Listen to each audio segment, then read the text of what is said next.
এক চেতনা, গুরু চেতনাময়, আনন্দময়।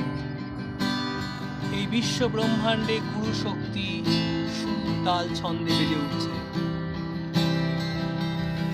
সিদ্ধার্থ গাঙ্গুলি তাকে স্মরণে মননে চিন্তনে, এই সুর আজ তার জন্যে।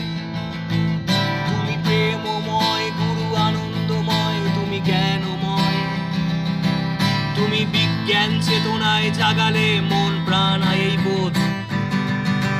তুমি সুর চেতনা, মাটি আকাশ বাতাস, তুমি সুর বোধ জাগালে প্রতিটা কণায় কণায়। এই মন প্রাণ চেতনা তোমাকে আজ অর্পণ, তোমায় শ্রদ্ধাঞ্জলি। তুমি প্রেমে আনন্দে, সুরে তালে ছন্দে, আমার হৃদয়ের মাঝেই তুমি বিরাজ করবে।